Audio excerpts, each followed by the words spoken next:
entonces el primero, ¿cuál es? ¿Qué es lo que estamos estudiando, by the way? ¿Dónde salen? Perek Vav. Muy bien. ¿De qué? De Pirkei Avot, muy bien. ¿Y de qué se trata la Mishnah? De los caminos para alcanzar la Torah. Muy bien. Y que la Torah es más elevada que el sacerdocio y el Malhut. Porque se requieren más cosas para adquirirla, o sea que tienes más formas de acceder a ella. Que es un entendimiento así como por encima, ¿no? Es muy interesante. Jamín dicen, por lo tanto, que mientras más métodos Dios te puso para hacer algo, más importante es la cosa. Interesante. Ok, vamos a lo práctico. Primer método, ¿cuál es? ¿Y qué significa con limud? Disciplina. Con disciplina. ¿Y disciplina en qué sentido? No perder el tiempo, mantener el foco. Utilizar todo para aprender la fe. Utilizar el ritmo, utilizar los tiempos, la constancia, la permanencia. Correcto. Segundo método. Shmiat Ozen. ¿Qué es lo que es la Shmiat Ozen? Escuchativa. Muy bien. ¿Y qué significa? Escuchar lo que el otro está diciendo, no tipo atzman, tipo no que vos quieres escuchar del otro, tipo comprender el vocabulario y el mensaje. captar los mensajes. Muy bien. Muy bien. Entender exactamente. ¿Y solo entenderlo? Asimilarlo. ¿Cómo se hace para asimilarlo? Aprendiendo el vocabulario de cada tema que están diciendo. Fe. Pero lo más práctico. Yo aprendo porque yo altero mi percepción de la cosa cuando la entiendo. Eso ustedes lo saben. Cuando uno entiende que hay algo que uno está haciendo que está mal, uno tiende a mejorarlo. No necesariamente a cambiarlo 100%, pero a mejorarlo un poco. De forma automática. Cuando yo absorbo un conocimiento, me hago consciente de un nuevo conocimiento, cuando tiene que ver con mi vida, normalmente actúo en consecuencia en forma automática. Sí. ¿Ok? Que tiene que ver con cosas muy interesantes, pero que no son del caso tratar. ¿Ok? Así funciona nuestro sistema, vamos a decir. ¿Ah? No psíquico. El impacto que tiene psíquico, dijo ella, me parece. Y no funciona, no es psíquico. No es psíquico. Es sistema. Está lo mismo. En otro momento, en otro contexto quizás lo explicamos. Haz caja. El número 3. Arihat Sfataim. ¿Qué significa Arihat Sfataim? La preparación de los labios. En los labios. Ok. ¿Y qué significa eso? Transmitir Lo abstracto, convertirlo a algo concreto. ¿Por qué? Al eso asimilarlo, así vas a tener claridad de que estás uno pensando. demuestra que entendió al poder. No es que lo demuestra, no lo entiendo hasta que no soy capaz de concretarlo. Porque cuando ustedes han notado que cuando que saben algo muy bien, les pueden preguntar cosas, por ejemplo, ¿ustedes estuvieron en el colegio? Sí, ¿no? ¿Todas? ¿Aprendieron a sumar? Sí. Si yo les doy una suma que, más o menos, si yo les doy una suma que ustedes nunca hicieron, ¿la saben hacer? Sí. ¿Cómo saben? Por el método. Porque tienen el método. No solamente que lo saben hacer, saben el método.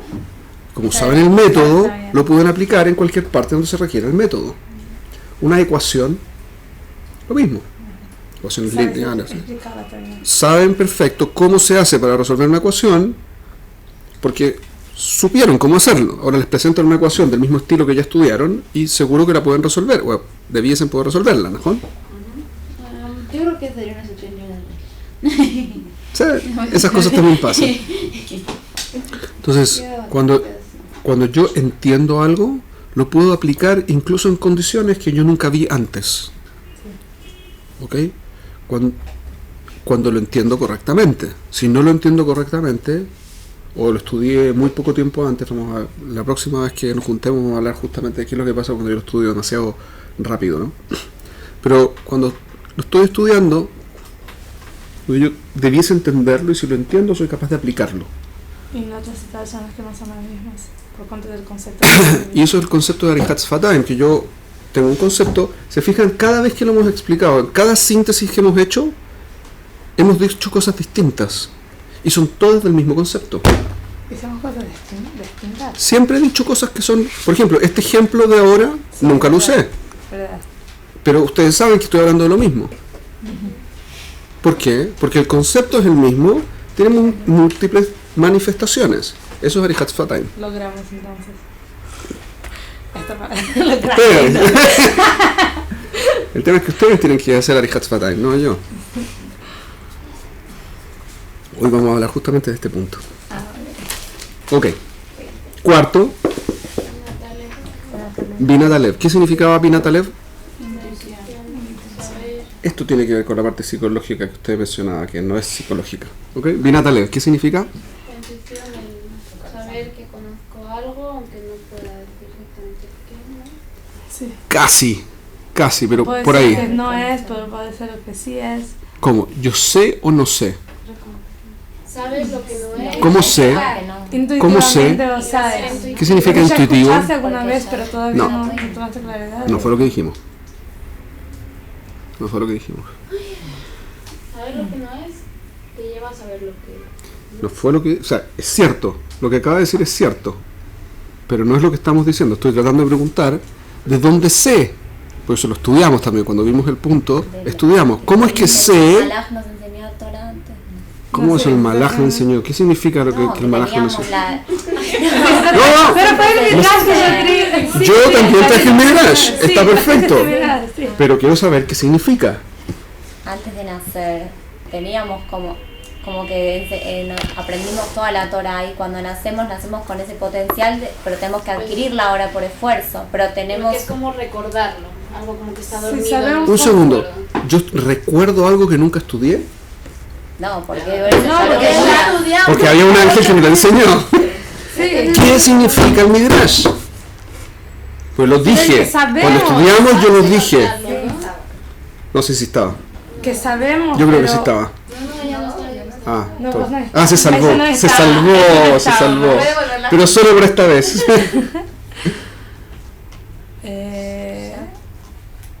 No, sí sabemos. Yo no sé que Sí sabemos. ¿Cómo sabemos? Mi pregunta es, ¿cómo sabemos? Porque Esto es lo que Claro, en el mundo escuchamos. del esoterismo se llama la precognición. Yo sé antes de saber. Y eso es raro. la intuición está. ¿Cómo se está ¿Intuición de qué? No, no es lo que yo quiero escuchar. Es lo que estudiamos. Intuición de... ¿De dónde viene la intuición? Si yo nunca lo vi, nunca lo conocí. que ya lo vi.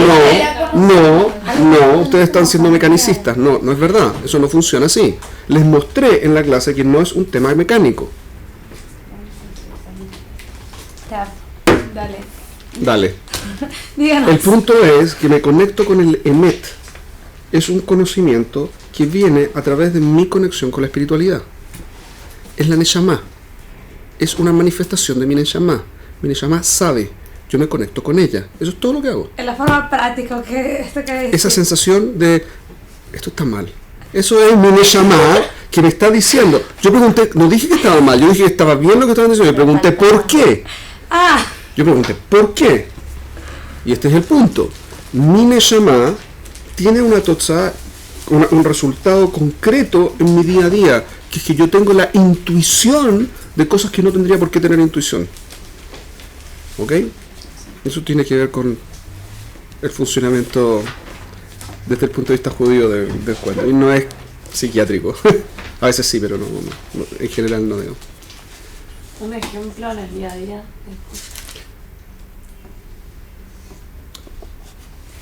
¿Usted estuvo estudiando algo? ¿Estudió? ¿Qué estudió? No me llame. Algo. Cualquier cosa. No sé, Tania. No, estoy hablando en general. Ah, ¿de qué carrera? Lo que fuera. Administración y coaching, recursos humanos. Ok. Digamos en coaching. ¿Le pasó que le dijeron algo en coaching, en una clase de coaching, que usted dijo, ah, obvio, y que no lo sabía antes? ¿Cómo sabía? ¿Cómo es obvio? Si no lo sabía. Peor. ¿Vio alguna vez que le dijeran algo que usted sabía que estaba mal? ¿Le pasó? Que me hacía ruido, no sé si sabía con certeza que estaba mal. Ya fe, le hacía ruido. ¿Había algo que le hacía ruido que tenía sentido que le hiciera ruido? Y creo que sí. ¿Se puede acordar de alguna vez en que no tenía sentido? No puede, porque nunca le pasó. O usted no entendía, y entonces que le hiciera ruido estaba bien, o el tipo lo que dijo estaba mal, y entonces que le hiciera ruido estaba bien. No existe que usted supiera, el otro supiera, todo estaba bien entendido y le haga ruido. No existe. Pero uno no es consciente de ese proceso porque uno no hizo el análisis. Cuando yo les cuento algo, por ejemplo, aquí, o a algún rab les cuento aquí algo, ustedes de repente dicen, ¡guay! Impresionante. Y no tienen idea por qué es impresionante. Porque no hicieron el Heshbon, no tienen idea porque nunca hicieron toda la construcción intelectual para poder entender a cabalidad lo que acaba de decir, pero saben que es impresionante. ¿Ajón? Eso es muy desagradable, pero claramente es cierto. No pueden evitarlo, porque es instintivo. Es un instinto que yo sé que eso es mejor, eso está bien, eso lo que está diciendo es cierto. No sé por qué, pero sé que es cierto. Que te resuena. 100%. Eso es lo que llaman resonancia, sí, eso es lo que llaman en esos contextos. Correcto. Yo tengo esa intuición. Esa intuición, pregunté de dónde viene. Y es de mi conexión con el Emet, que pasa por mi Neshama. Esa es desde la explicación del funcionamiento del ser humano judío. Lo mismo, por ejemplo, con las emociones. No. No funciona igual las emociones. Las emociones son entrenadas, fundamentalmente entrenadas. Son entrenadas. Y sí tienen que ver con la parte psicológica que ya estaba mencionando antes.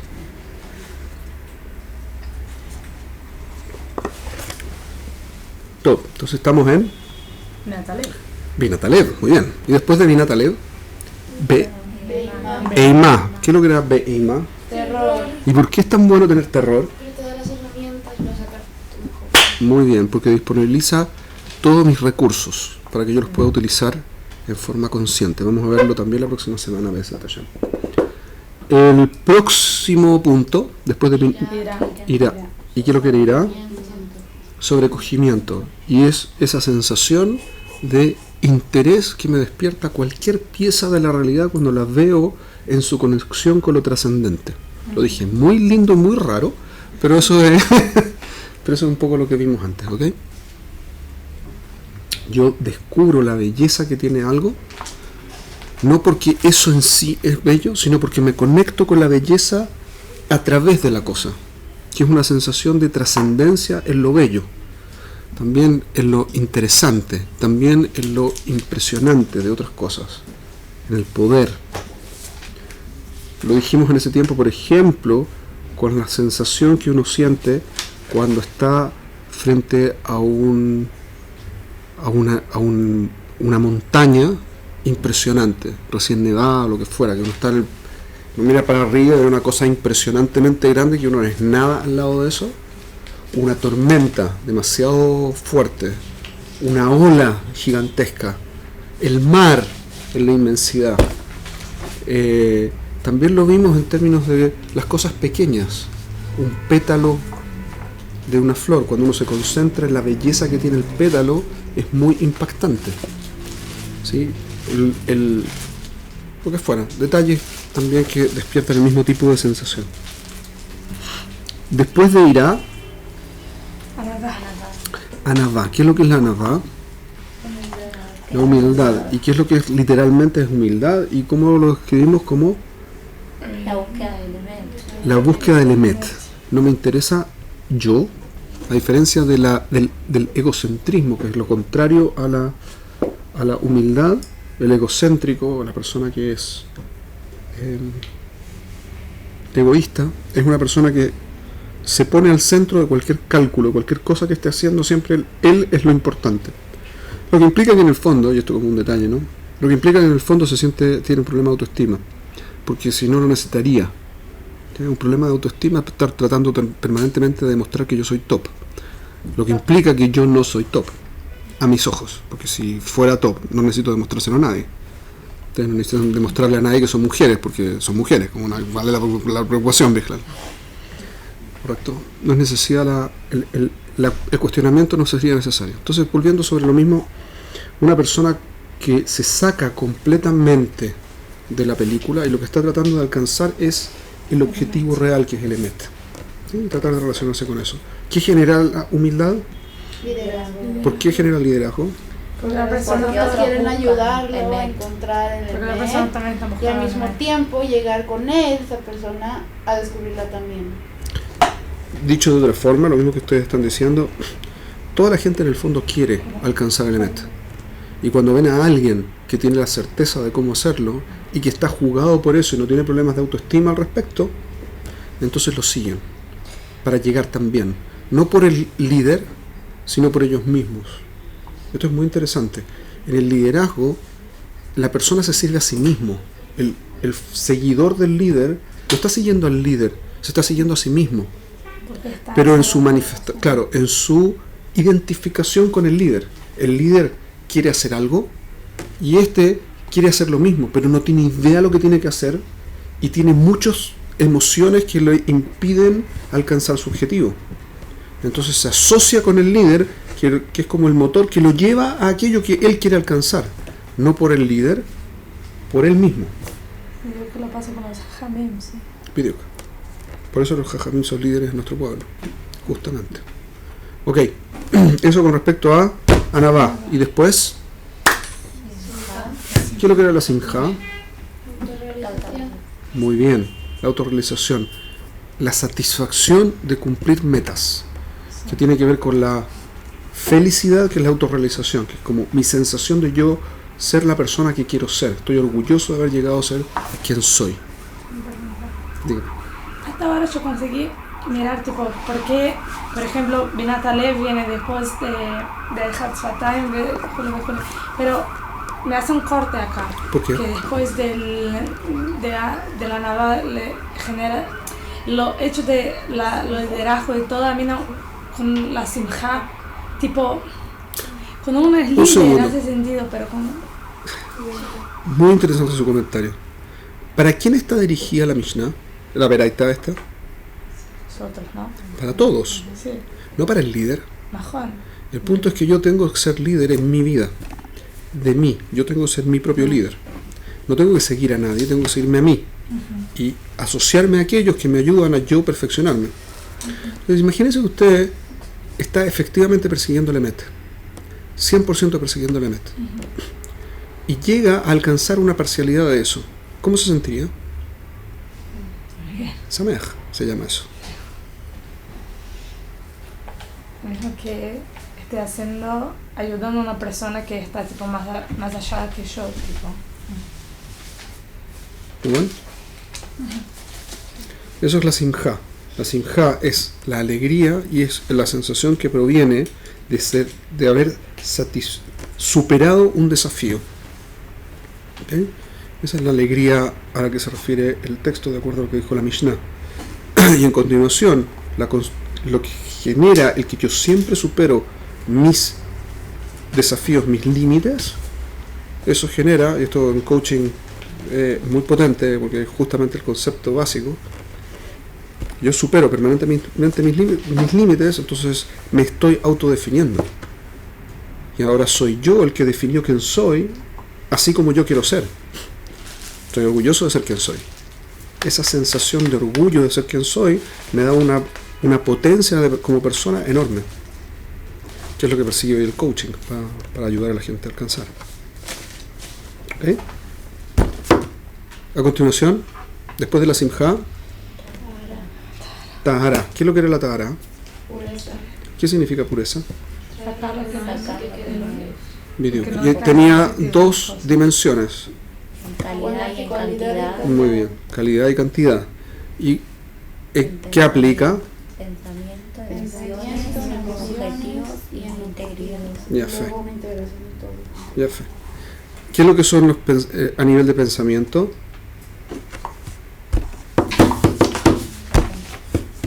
Poder ¿Qué tener es la Tahara del un pensamiento? a la vez. En cantidad es tener un pensamiento a la vez. Y en calidad es entrar en profundidad en ese pensamiento, desarrollarlo y terminarlo. Ujú. En emociones es ¿Solo puedo tener un pensamiento a la vez? una vez que se vuelve, que se puede automatizar. ¿Qué es lo que automatizo? Se hace El, inconscientemente. Se hace mecánicamente. Yo Ya vuelvo sin- ajá, sin una vez analizar el proceso, se lleva a cabo. de forma automática, es decir, mi conciencia sí es solo en una cosa, pero después yo puedo delegar, una vez que ya resolví el problema a nivel de conciencia, lo puedo delegar a un lado y seguir avanzando en forma automática en ese proceso, como cuando yo aprendo a manejar. ¿Se acuerdan el ejemplo? No. Yo aprendo a manejar y necesito toda mi concentración para aprender a manejar los cambios, el acelerador, el freno y la velocidad y el ruido de la cosa y la gente que viene al frente y el manubrio y que no me paso para el lado de acá y el semáforo, etcétera, etcétera, etcétera. Un montón de información.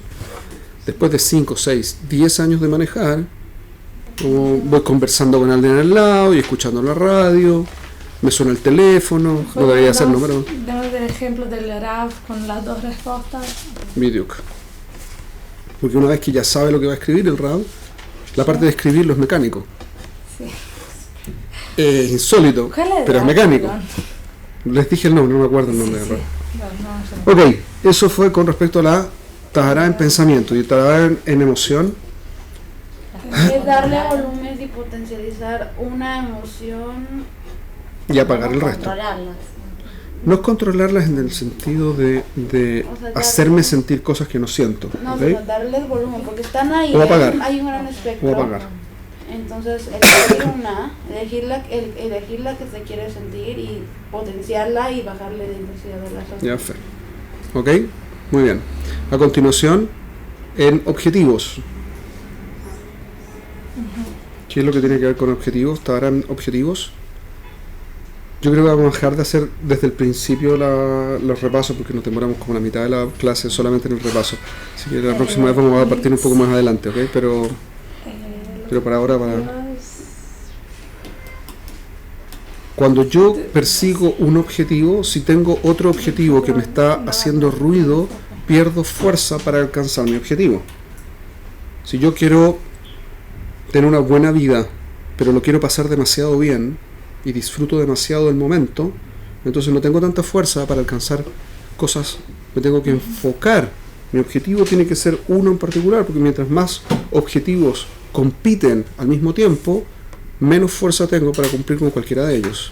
Así entonces cada uno tenía que estar estudiando una cosa de cada vez. Ya tipo, uno primero tiene que terminar la Gemara para después pasar No. para otra cosa. No, son etapas distintas de pensamiento y cosas distintas, pero si yo quiero trabajar y tengo 5 proyectos al mismo tiempo, no voy a hacer ninguno. Tengo que tomar un proyecto y desarrollarlo. Si tomo 2 proyectos, se me vuelve el doble o triple más difícil alcanzar mi meta. Porque lo mismo no se cae en los estudios de Torah. Porque la Torá, como ustedes han visto, se cruza todo con todo. Cuando yo aprendo de un lado, aprendo de otro también, sin darme ni cuenta. Ah, Entonces, en realidad, porque estoy estudiando el mismo objeto de distintas facetas. Eso no es un problema. Pero es muy difícil tener un solo objetivo, porque uno, digamos, su vida está como, tiene distintos ámbitos y por cada ámbito de la vida, en cuanto a salud, uno tiene un objetivo, en cuanto a Llámelo familia, visión. en cuanto a trabajo, en cuanto Llámelo visión. Ok, una visión. Eso es más fácil. Única. Que se desarmen objetivos, que se desarmen metas. Pero tengo que tener una visión única que quiero alcanzar. Si tengo 3 visiones distintas, dormir en la playa, ser un Talmid Jajam y tener plata como Bill Gates, es muy difícil que llegue a cualquiera de las 3. ¿Mejor? Quizás a dormir en la playa. ¿Perdón? Que quizás a dormir en la playa. Morir en la playa. No sé si dormir en la playa ya alcanzaría, digamos. No me va a quedar nada, porque voy a estar estudiando y el tiempo que esté estudiando me voy a sentir mal porque no estoy trabajando, y cuando esté trabajando voy a decir porque estoy perdiendo mi tiempo, tendría que estar en la playa. Y cuando esté en la playa voy a decir por qué no estoy estudiando, y al final no hago nada. Creo que son las personas que no tienen objetivo. Justamente eso es lo que les pasa. Ok. No hacen nada. ah, Ahí está. ¿Y cómo No se avanzan. lucha contra eso? Contra no tener objetivo. Ella le puede decir algunas cosas, pero en el fondo se tienen que relacionar con lo que sí quieren asumir la pérdida de aquellas cosas que son satisfactorias pero que les están impidiendo alcanzar, y trabajar conscientemente en ser honestos e íntegros y alcanzar su objetivo. Pero un objetivo puede ser bueno o malo. Que tiene que Cierto. ser íntegro. Tiene que ser íntegro en el sentido que cuando dice que va a hacer algo, lo haga. Porque si en no- el sentido de ética y moral, sino... Ética y moralmente sería bueno que fuera también, digamos, pero, Pero bueno. pero me refería solamente en Conviene. términos de cumplir. Se pone un plan. Yo conozco mucha gente que se pone un plan y al día siguiente se pone uno nuevo, y al día siguiente uno tercero, y al día siguiente uno cuarto, y un quinto, y no sé qué. Cada vez que se pone un plan, en realidad no hay plan. Entonces no hace nada. Pero hay mucha gente que no tiene objetivos, que vive y se deja llevar. Yo no conozco gente que no tenga objetivos. Yo conozco mucha gente que no tiene idea cuáles son sus objetivos. Están tan perdidos que no saben ni qué es lo que significa un objetivo. Pero si uno les pregunta de forma correcta, aprenden cuáles son sus objetivos y sí se pueden autodefinir y autodirigir. El punto es que estamos en una sociedad en la que hay mucho bombardeo de información y muy poca claridad de qué es lo que significa esa información y para qué se usa.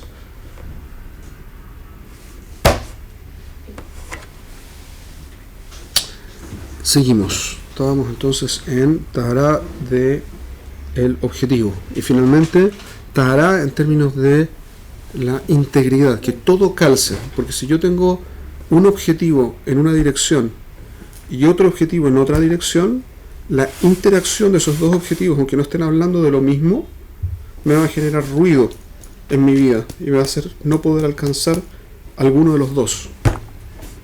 ¿Qué? Si yo quiero, por ejemplo, ¿Puedes repetir qué es este? No, repito, si yo tengo un objetivo, por ejemplo, ser una persona muy altruista, digamos que ese fuese un objetivo mío, y por otro lado quiero ser una persona de mucho dinero, ¿ok? Que está bien, no tiene por qué, en principio no tiene por qué estar mal, porque en principio yo podría tener mucho dinero para poder ser muy altruista, Sí. pero no puedo ser altruista para tener mucho dinero. Sí. ¿Mejor?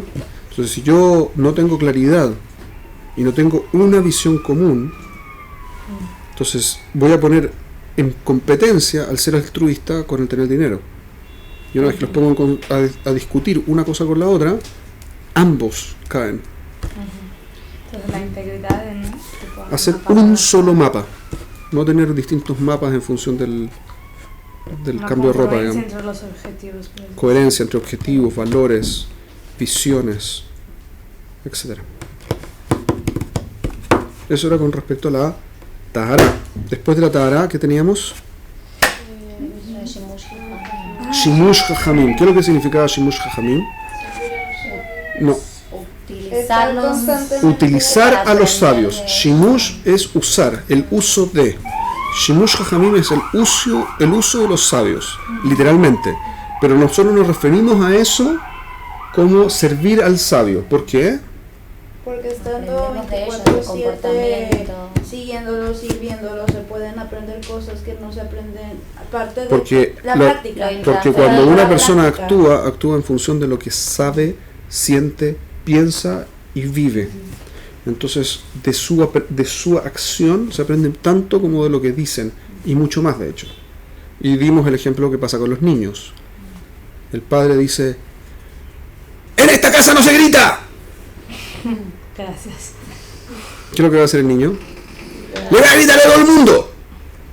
Porque no importa lo que dijo el papá, lo que hace es que grita. No hay ninguna posibilidad que el niño aprenda a no gritar. ¿Ok? Entonces lo mismo pasa con los sabios. Los sabios tienen una forma. Jajam en el lashon de los jajamim no es una persona que sabe Torah, es una persona que es una Torah. Es decir, su expresión, su forma de vivir es con Torah. Todo es Torah. No necesariamente, de hecho, sabe tanto de los textos. Y esto es muy curioso. Tiene que ver con que vive con Torah. Hoy tenemos una sociedad en la que un jajam normalmente es una persona que sabe mucha Torah, pero no necesariamente es gente que vive con Torah. Y ahí es donde hay mucho Hilul Hashem. Porque cuando la persona no actúa con Torah y sabe mucha Torah, entonces la gente dice, bueno, si sabe tanto y no le sirve para nada, entonces la Torah no sirve para nada. Y eso es un Hilul Hashem horrible. Sobre ese caso, en la Torah está escrito, en el Tanaj está escrito, que esa gente no tiene perdón. Dios no los va a perdonar y no los va a ayudar a ayudar a nada. ¿Esas personas son conscientes de No. que están...? No. Pero el hecho de que no sean conscientes no implica que no tomaron la decisión. ¿No implican que qué? Pero eso es un tema largo que no vamos a tocar ahora. ¿Ok? Pero no implican que qué. Que no tomaron la decisión. Es una decisión por defecto. Pero es una decisión al fin. ¿Ok? El tiempo de vivir tranquilo y sin tener que desafiarse por nada. Es una decisión de la gente. Ok. Hasta aquí teníamos entonces Shimush Jajamim. A continuación, la última, Dikduk Havarim. ¿Qué significaba Dikduk Havarim? Trajimos lo de eso, de como que era pulir, Traer como un afilar. amigo, o sea, revisar muy bien las amigas. Estaba hablando de ella, un segundo. No, como que a través de nuestros amigos, como que podíamos como pulir cosas, Depurar, ¿sí? depurar, Los conceptos. porque bueno, confiamos en que siempre nos va a decir la verdad y nos va a ayudar como a nuestra propia revisación. Correcto. Podemos aprender mucho porque es gente que lo que quiere es cuando es un amigo en serio. ¿Se acuerdan de lo que era el concepto de un amigo en serio? Sí. No trivial, ¿no, Juan? Pero un amigo en serio está pensando en mí, no está pensando en él, no está tratando de sacar partido de ningún tipo. Y por lo tanto, cuando me trata de ayudar, me está tratando en serio de ayudar. Y entonces cuando yo veo que tengo un amigo que se me acerca a decirme que estoy haciendo algo mal, lo tengo que tomar en cuenta y no lo tomo como algo dañino. Y dijimos también, mientras más cercana es la persona emocionalmente a mí, mientras más cercana es la persona a mí, más le doy permiso para que me diga cosas que me duelan.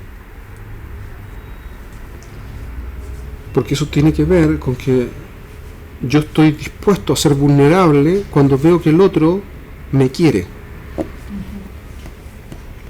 Y me quiere significa que quiere lo mejor para mí, está pensando en mí y no en él. ¿Puede pasar esto en una relación de pareja, por ejemplo? Debiese ser así en una relación de pareja. Me parece que sería muy bueno, tipo. Es esperable que se construya, no es trivial y no comienza así. Pero idealmente tendría que llegar a ese punto. ¿A qué? ¿A poder aceptar las críticas de otra persona? No, a recibir las críticas como una crítica positiva, no como una crítica... El problema es que se requiere trabajo de ambos lados en eso. Porque ambos ven, tanto hombre como mujer, vemos el mundo distinto y es muy difícil que no venga desde un lado de crítica destructiva por dolor cuando hay, porque en una pareja están los sentimientos muy ahí en la mesa. Entonces cuando yo me siento criticado mal, entonces reacciono mal. Y es muy difícil el control, pero en principio en el proceso del matrimonio tendría que ser que la mujer y el hombre aprenden a manejar eso. Se va adquiriendo. No es más fácil al principio y después es cuando... No, al principio no hay tanto trabajo en ese aspecto por una cuestión natural. Hay muchas hormonas dando vueltas que permiten la creación de la pareja. Una vez que termina esa primera etapa, lo que queda es la pareja. Y ahí es donde se construye. No pasa. Se puede. Es muy lindo, pero no es trivial. ¿Sí? Vamos a lo nuestro. Yo tenía Sí. otra pregunta. Me dice que uno acepta mejor. Entonces, que dice que en Tajles la mitzvah de Ojiet Jareja, tipo, solo se puede cuando de verdad es un amigo. Video. Esto pasa Es peor. para lo que está Solamente cuando yo escuchando. sé que es un amigo, yo sé que el que va a recibir es mi amigo, él sabe que yo soy su amigo y yo lo hago correctamente, porque si lo hago mal y lo trato mal, bueno, es un estúpido, ¿cómo estás haciendo esto? No, callé que no lo tomé como una agresión, porque fue una agresión. Digamos. Sí. Bueno, Pero, yo- exacto, se hace los hombres o nada. Aunque yo quiera una persona, pero yo sé que ella no está abierta para me aceptar como amiga y tipo yo estoy al contrario, yo no puedo todavía también le mostrar. Porque Correcto. ella no ve Lo que eso. nos lleva a nuestro tema de hoy. ¿Ok?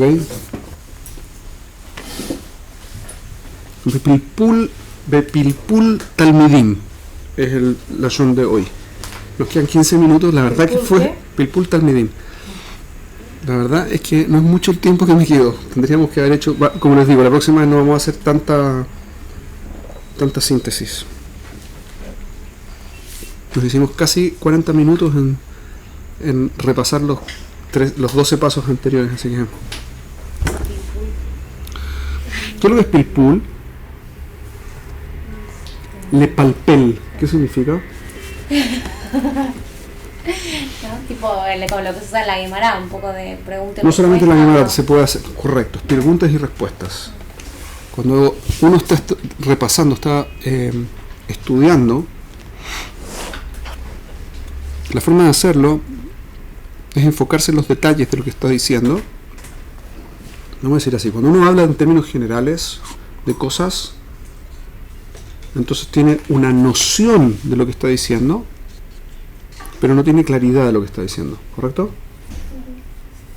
Y para poder tener claridad necesito ver dónde falla, lo que yo tengo en la cabeza, dónde falla en esta cosa. Esa es una forma de estudiar que esa es la más potente que tienen los textos en Yahadut. Uno lee el texto y dice, ¿cómo lo hubiese escrito yo? ¿Qué es lo que tiene raro el texto? Bereshit bara Elohim et hashamayim v'et haaretz. Bereshit para Elohim significa en el principio de, creó Dios a los cielos y a la tierra. ¿En el principio de qué? Está mal escrito. Podría haber dicho en el principio del tiempo, en el principio del mundo, en el principio de no sé qué, pero no dice nada. Entonces, ¿qué es lo que me está diciendo el texto? ¿De qué está hablando? Está mal escrito. O podría decir, ¿por qué dice 2 veces et? Con una vez bastaría. Esto es shamayim va'aretz. O podría haber dicho ni lo uno ni lo otro, porque hay veces que usa sin bara et. Podría haber dicho bara shamayim va'aretz. También lo dice el texto, porque ahora puso et. 2 veces. Está redundante y le faltan palabras. ¿Qué onda? ¿Qué clase de pasuk raro es este? No, me parece de gramática para Kadosh Baruj Hu. ¿Ok? Como, loco el kaj, vamos a decir así. No está. Entonces, la primera cosa es que cuando yo quiero estudiar algo, tengo que notar cómo yo pienso que tendría que ser. ¿Que se relaciona con qué? Binat Alev. Muy bien.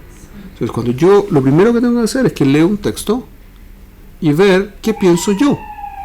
Pues si no tengo nada que yo piense, lo que sea que diga el texto va a estar ok. Y a veces no está ok. Y nuestros textos están hechos de forma que no estén ok, para que estén ok. Obvio. Porque vienen desde un lado en el que yo tengo que preguntar, porque si no pregunto, no aprendo. Si yo no pregunto, soy apático. El que no sabe preguntar, ¿se acuerdan de ese niño? Es el peor de los 4. Se le trata como al malvado, en la escena de Pesaj, se le trata como al malvado, pero ni siquiera se le contesta. Yo tengo que contestarme a mí, ni siquiera se habla con él. Porque en un apático no hay con quién conversar. Entonces, los textos están escritos en Gemara, en Alajá, en Humash, Tanaj, los textos que ustedes quieran, los Midrashim, lo que fuera, están escritos para que a mí me molesten, para que no me suenen razonables. Pero si yo me pregunto a mí misma, en realidad la que me va a responder no va a ser mi neyama, van a ser mis estructuras mentales. Depende. ¿Qué tanto estoy conectado con lo que es y qué tanto quiero tener razón? Y bueno, yo no tengo una buena respuesta. Por eso porque no estoy... hace ruido el texto, es porque, y eso es el emet, es porque yo me estoy dejando guiar por mis modelos mentales. No. Porque hay una forma normal de comunicarse. Y este texto no la usa. Y si no la usa, o está mal el texto, yo asumo que no, o hay algo que yo no estoy entendiendo, para que el texto esté bien. Esa es la forma en que Jajamim nos transmitieron información y como Dios nos transmitió la información. Con hoyos, muchos hoyos, en todas partes hay hoyos. En cada pasuk hay gente que se dedica justamente a encontrar los agujeros y a tratar de taparlos. Se llaman mefrashim. En castellano los exégetas, la gente que se dedica a estudiar, se dedican justamente a eso. Me molesta esto, tiene que ser por este y este otro motivo que viene de las fuentes. de esta forma el texto me incluye esta nueva información y esta nueva información y así, así, así. En el tiempo que estudiamos Bereshit con Rashi, acá, nos demoramos 2 años y medio en los primeros casi 3 años, en los primeros 3 capítulos del Bereshit. Cada semana hacíamos un Rashi. No sé si se acuerdan las que alcanzaron a estar acá. Usted creo que es la única que está acá. Yo creo que sí. Ah, no. Yo estoy acá. Yo estoy acá ahora. Yo creo que usted es la única que queda de esa época. Y es muy impresionante. ¿Sí o no? Hacíamos uno por semana. Y es mucha la información que sale. Mucha.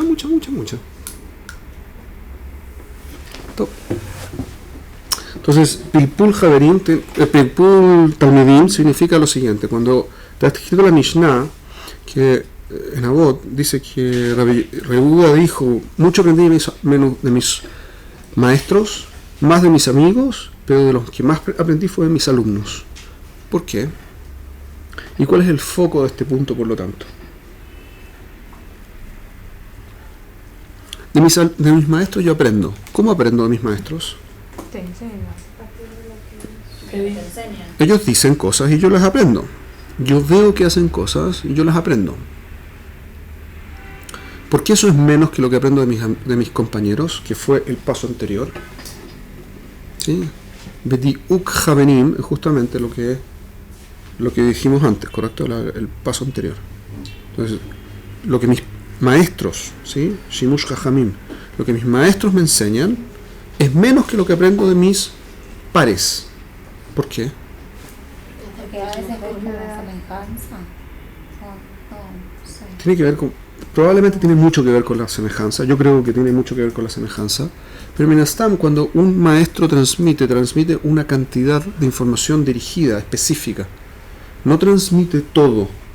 ¿Sí? Transmite solo lo que puede transmitir en una frase, porque es como Arihat Sfataim.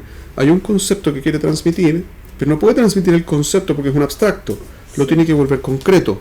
Y para eso lo tiene que la arij. Y por lo tanto hay que limitarlo. Eso es lo que puede transmitir, algo limitado respecto a lo que sabe.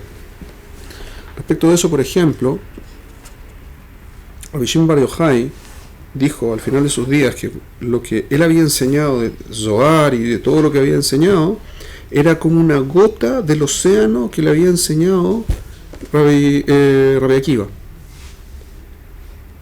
Una gota en el océano de lo que le había enseñado Rabbi Akiva es lo que él había enseñado a Kabbalah. Y es la fuente de la Kabbalah. Una cosa impresionante, porque no se puede transmitir más. ¿Sí? Entonces lo que hace un maestro hacia un alumno. Un par, porque es mejor que un maestro en ese aspecto. Porque pueden haber discusiones. Mejor, porque hay discusiones, pero estamos hablando de pares en términos del estudiante. O sea, está el maestro y enseña a 2. O a 3, o a 4. De los dos. Porque dan visiones distintas. Fíjense, tratemos de abstraernos un poquitito de la situación. Obviamente es porque tienen visiones distintas, pero fíjense lo que está haciendo. El maestro transmite una información y la recibe el alumno. Es una información definida, específica, ¿correcto? No es generalizable con facilidad. ¿Estamos claros? Vienen varios y cada uno va a adquirir una visión distinta, que son distintas facetas de lo que dijo el profesor. Sí. Y ahora, entre todas, se puede construir una imagen más generalizada, ¿correcto? Más completa. ¿Se entiende lo que digo? ¿Qué pasa con los alumnos entonces? Los alumnos la pulen. ¿Okay? La pulen. Porque lo que hace el alumno es que le hace ruido y pregunta. Como ustedes cuando preguntan acá. Ustedes preguntan y en el proceso de preguntar desafían mi visión de lo que yo entendí. Yo tengo 2 opciones. Decir que no tengo idea, que me pasa. Probablemente les ha pasado varias veces que yo no tengo idea de la respuesta a lo que ustedes están preguntando.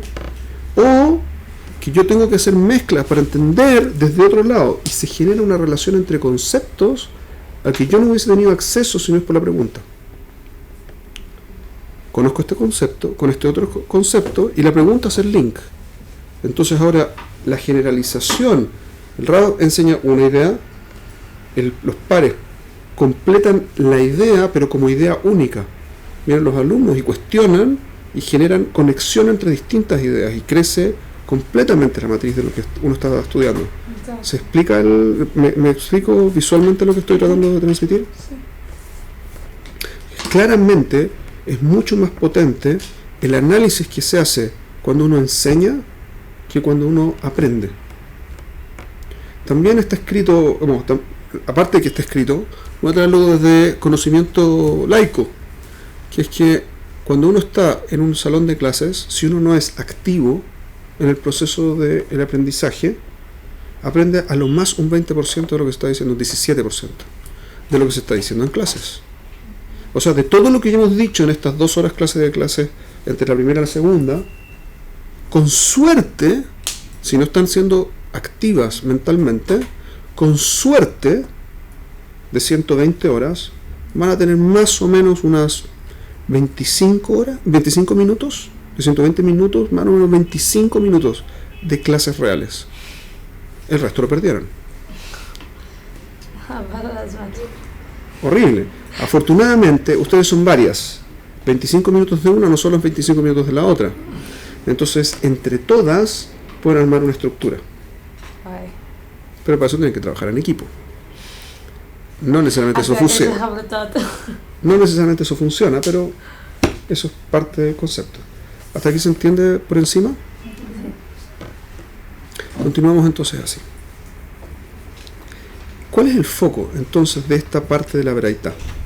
La Beraitá dice que si yo quiero aprender Torah, una nueva pieza en el aprendizaje de Torah mío es ¿qué? Enseñar. O sea que una herramienta potentísima para yo aprender es enseñar.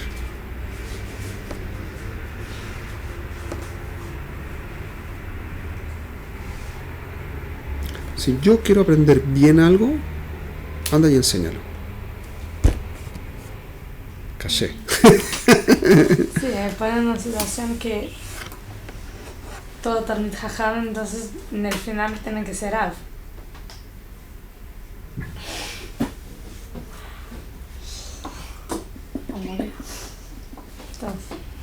Porque si no, hay una parte que se está perdiendo. Yo había escuchado una vez que se hace 2 tipos de Havrutot. Una Havruta que uno hace que le enseñan, que tipo la Havruta está un poco más avanzada, y el otro que vos está un poco más aprendiendo de la Havruta. Con esto yo hay no los pares bastaría. también. ¿Qué? No, y cuando los dos son pares también es una buena Hebruta. Sí. Sí, porque Depende del tipo de Hebruta. Depende de lo que uno necesita. Depende si yo quiero ser activo o quiero ser pasivo. Si quiero ser pasivo es mejor que el otro sepa más que yo. Si quiero ser yo el activo, es mejor que el otro sepa menos. No puede tener más que una Havruta, ¿no? Depende.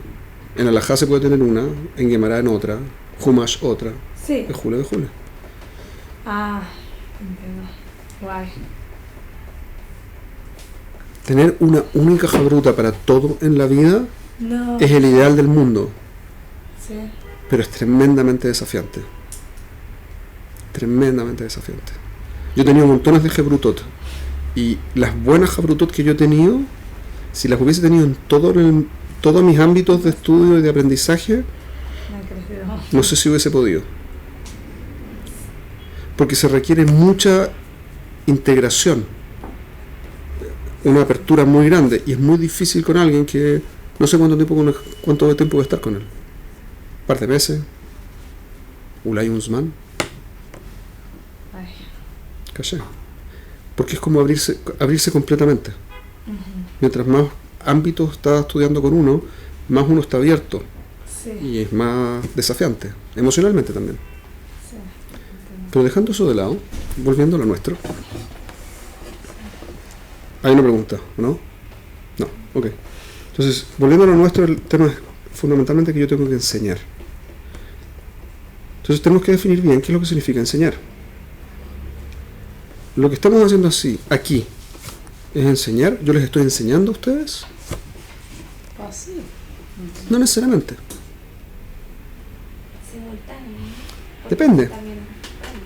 Depende. ¿Cuál es la diferencia entre que yo esté predicando aquí? Que yo les esté diciendo cosas. Que yo les estoy diciendo cosas. Preaching. Dijo la profesora de... Ya, me tengo que ir, sí sé. En 2 minutos salgo. ¿Cuál es la diferencia? Enseñar implica que el que está escuchando tenga recepción, que pueda entender, que Depende pueda de asimilar, nosotros, ¿no? que esté escuchando, También. vigilar, porque si no está escuchando para nada de los alumnos, la persona está hablando al frente, nada de lo que se dijo se absorbió, se aprendió, no, es una predicación, se dijeron para... O sea que yo normalmente predico. Porque muchas veces vuelvo un par de semanas después, pregunto y no tenía ni idea de lo que dijimos. Ah, Normalmente no es justo. No, normalmente no.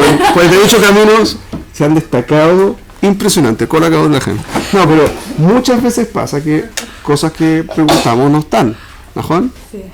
Pero no necesariamente, hay 2 partes en el proceso. Uno es que el alumno tiene que estar activo, porque si no, no hay aprendizaje real. Y otra cosa, y esta es la parte que corresponde al moré, al rabo, lo que fuera que esté parado en esta posición de acá, es que uno no puede enseñar cosas que no se van a escuchar. Eso no tiene ningún sentido. Cuando lo que uno quiere hacer es quedar bien y ser cool, entonces dice cosas muy top, pero que nadie es capaz de absorber. Y eso no es enseñar. ¿Qué se quiere decir en la práctica?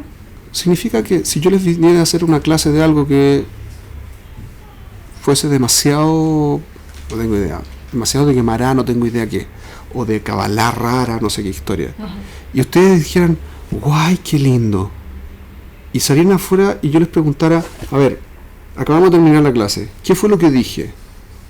Y ustedes dijeran, no tengo idea porque fue demasiado elevado. Eso que yo hice en esas condiciones no es enseñar. Porque no está dirigido, el proceso de aprendizaje, de enseñar, está en la relación entre el moré y el talmid. No es el moré el que es el foco, es el talmid el foco. Conocer a la audiencia, digamos. No solo conocerla, sino estar atento a lo que necesitan, estar atento a la atención que están poniendo, buscar ejemplos que les puedan relacionar, porque a mí me interesa que ustedes aprendan, no yo decir cosas. De paso yo voy a aprender más, porque me voy a tener que esforzar en dar ejemplos que yo nunca antes di, en explicar las cosas de formas que nunca antes hubiese usado, y por lo tanto voy a ver facetas de lo que yo aprendí, nuevas que nunca había visto. Pero eso depende de que yo esté pendiente de lo que estoy haciendo y de quiénes ustedes son y qué es lo que ustedes necesitan. ¿Se entiende? ¿Por qué es tan importante que yo enseñe, por lo tanto? Por 2 etapas, y con esto cierro. Yo tengo que enseñar porque yo aprendo más y es una herramienta para que yo aprenda, pero no tengo que estar pensando en cómo aprendo más yo. Tengo que estar pensando en cómo aprenden más ustedes. Y por lo tanto el punto fundamental es cómo yo ayudo a que ustedes se conecten. El trabajo del moré es hacer que ustedes se conecten, ustedes sean independientes, no que dependan del moré. Esto lo hemos dicho en distintos momentos, en distintas formas. Ustedes tienen que ser independientes, tener su propia relación con Dios, no la mía, la de ustedes. Ustedes requieren su propio desarrollo. ¿Ok? Déjalo hasta acá.